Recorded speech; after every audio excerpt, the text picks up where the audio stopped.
Baik, bismillahirrahmanirrahim. Assalamualaikum warahmatullahi wabarakatuh. Allahumma rabbana lakal hamd. Anta qayyimus samawati wal ardi. Allahumma salli ala Muhammad wa ala ali Muhammad. Saudara-saudara jemaah Jamiatul Khair yang insyaallah dirahmati oleh Allah Subhanahu wa taala. Alhamdulillah, puji syukur kita panjatkan kehadirat Allah Subhanahu wa taala, segala nikmat yang diberikan, kesehatan lahir batin. Kita bisa hadir di kajian Al-Qur'an kali ini.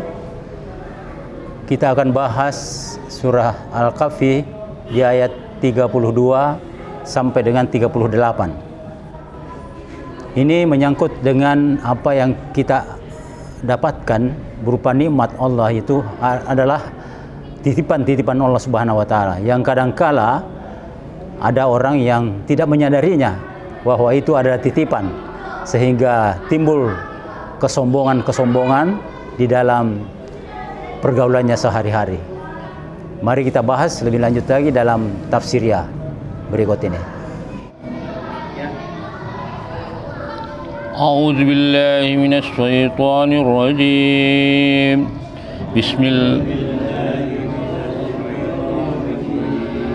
Bismillahirrahmanirrahim.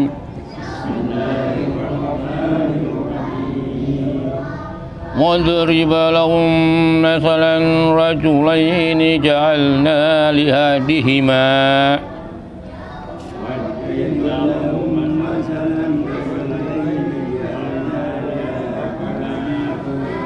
جنتين من أعناب وحفظناهما بنخل وجعلنا بينهما زرعا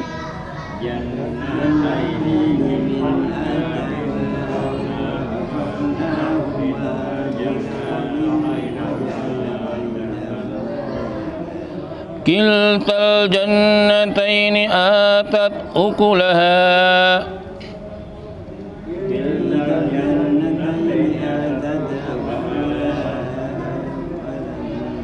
ولم تظلم منه شيئا وفجرنا خلالهما نهرا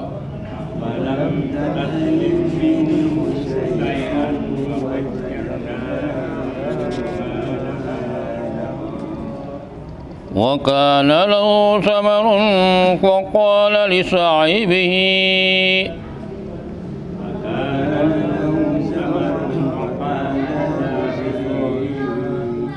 ويهاوره أنا أكثر منك مالا وأعز نفرا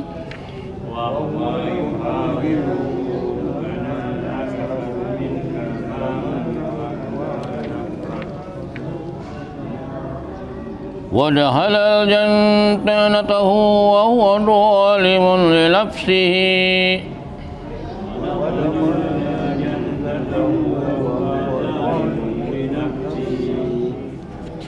قال ما أظن أن تبيد هذه عبدا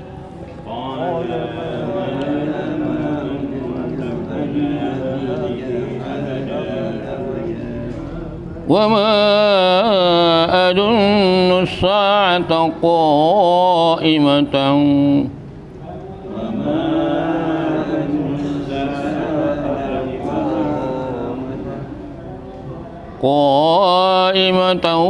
ولئن رددت إلى ربي لأجدن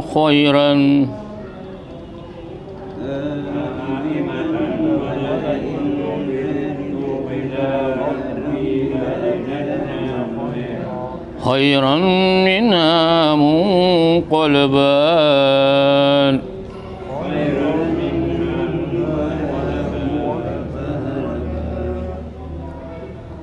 قال له صاحبه ويهاوره أكفرته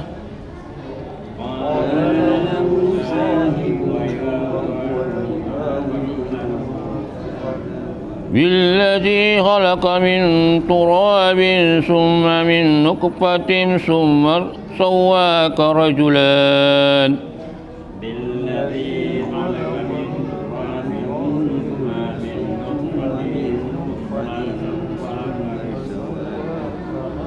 لكن هو الله ربي ولا أشرك بربي أحدا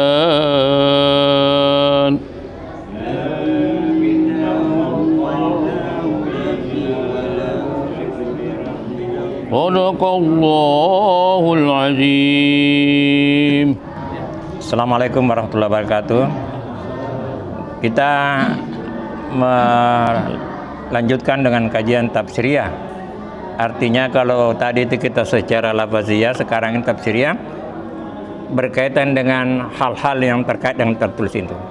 Bahkan ada istilah itu dalam membaca intensif dikatakan read between the line. Baca yang ada di antara baris itu. Artinya ada yang tersirat di samping yang tertulis. Nah, dalam pemahaman tafsiriyah tentu kita akan mendalami kaitannya dengan ayat ini serta apa-apa yang tersirat di sini. Jadi ini suatu perumpamaan yang mungkin terjadi.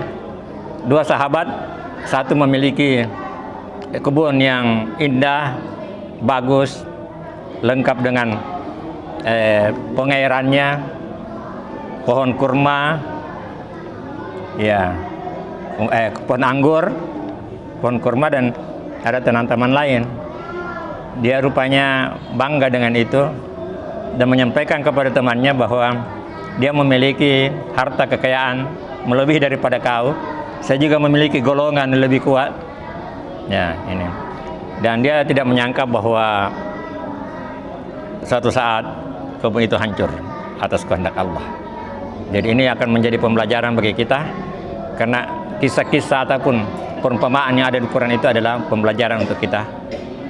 Kadang-kadang memang kalau sudah kaya, sudah hebat, lupa kita akan pencipta, termasuk lupa dari mana asal kita, dari suatu yang hina, dari tanah, nutfah.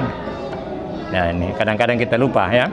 Jadi mudah-mudahan dengan kajian-kajian ini kita bisa menyadari dan menghindarkan diri dari sifat takabur, sifat sombong. Ini baru di dunia, belum di akhirat. Ya, mudah-mudahan kita bisa sharing. Saya kira cukup sekian dari saya. Assalamualaikum warahmatullahi wabarakatuh. Terima kasih. Bismillahirrahmanirrahim. Assalamualaikum warahmatullahi wabarakatuh. Dalam kajian surah Al-Kahfi ini sudah banyak ayat yang kita bahas. Mulai dari ayat 1 sampai 30. Kalau kita coba lihat bahwa ayat ini turun pada zaman Nabi Muhammad. Kejadian seperti yang dijelaskan oleh Pak Ustaz itu kita coba lihat, implementasikan dalam kehidupan sehari-hari. Kita ini mungkin berumur seperti ini sudah melalang buana ke daerah atau bahkan di Indonesia. Bahkan kalau orang-orang TPRI itu bolak-balik setiap daerah, pasti dia melihat keadaan seperti ini. Keadaan seperti ini di dekat kita, di tetangga kita, di mana. Jadi seperti diamanakan dalam ayat ini, kita perlu kembali apa yang harus kita lakukan. Tahu dirilah kita. Ikuti saja perintah Allah di Al-Quran. Ikutilah perintah Nabi, apa yang digariskan. Tak usah sombong. Iya, karena kejadian apa yang kita lihat ada yang sombong. Lihat saja, itu gempa apa itu ada yang bisa. Kebakaran di Jawa apa itu ada yang bisa. Apa yang mau disombongkan? Jadi kita harus selalu rendah diri, rendah hati. Karena apa yang disampaikan dalam ayat ini itu akan berlanjut sampai kiamat. Kejadian-kejadian seperti ini pasti ini. Iya. Jadi kita harus ini kajian ini jangan kita saja yang tahu ini. Saya selalu katakan Mungkin kalau di media Jamiatul Khairin terbatas. Sekali-sekali ini kajian kita selesai Al-Kahfi ini ada semacam kesimpulan sehingga jamaah masjid warga Malengkeri ini khususnya tahu apa isi kajian dari surat Al-Kahfi ini. Memang betul apa yang sampaikan Postasi ini ada mungkin banyak orang, tapi apakah semua di Malengkeri ini sudah tahu? Mulai dari dulu surat Yasin, surat apa itu, kalau bisa sekali-sekali itu kalau bisa dibukukan, dibagikan, bikin brosur di sini. Kan ada dana di masjid ini, bikin brosur, kumpulan dari kajian kita ini, jangan hanya kita yang tahu. Terbatas itu pun yang punya HP, so itu ya sudah dia baca, lihat sudah. Tapi kalau ada di sini, itu saran saya kepada pengurus masjid yang menangani itu. Mungkin itu saja sementara dari kami. Terima kasih. Assalamualaikum warahmatullahi wabarakatuh. Saya hanya bertanya saja ini, Ustaz. Apa makna surah Al-Kahfi itu dalam pembicaraannya ini dua sahabat, maknanya ini yang semua tahu maknanya apa, maknanya dalam percakapan dua sahabat ini sampai ini surah Al-Kahfi selalu dibaca setiap hari Jumat atau malam-malam Jumat. Ya itu saja. Assalamualaikum warahmatullahi wabarakatuh. Membaca atau mempelajari surat Al-Kahfi mulai dari ayat 32 sampai 38. Kalau melihat judulnya ini perumpamaan kehidupan dunia, sehingga Allah mengatakan kepada Nabi Muhammad SAW, buatlah perumpamaan kepada kedua orang itu. Buatlah perumpamaan kehidupan seorang yang hidup dengan bermewah, yang temannya yang satu ini ya sederhana, tapi karena dengan kemewahan yang dimiliki sehingga dia tidak sadar bahwa sebenarnya kemewahan yang saya miliki ini adalah nikmat Allah, pemberian Allah, tapi dia tidak sadari. Karena apa? Karena kemewahan yang berlimpah. Banyak sekarang orang yang tertipu dengan kemewahan, pangkat, jabatan, itu. Karena mungkin ya inilah yang perlu mungkin dipelajari, bahwa sesuai dengan ayat itu, ahsin kama ahsanallahu ilaika, ya. Berbuat baiklah kepada orang lain sebagaimana Allah telah berbuat baik kepadamu. Nah, kalau kita kembali ke situ, pasti kita akan menyadari diri bahwa kehidupan kita sehari-hari ini tidak boleh lepas dari ingatan kita kepada Allah Subhanahu wa taala. Apapun yang kita lakukan, selalu kita menyandarkan diri kepada Allah Subhanahu wa taala. Barangkali itu yang bisa saya sampaikan. Terima kasih. Assalamualaikum. Saya jawab dulu pertanyaan Den Mahmud. Apa? Den Limpo. Den Limpo, Pak Mahmud Den Limpo. Jadi ada memang hadis itu ya.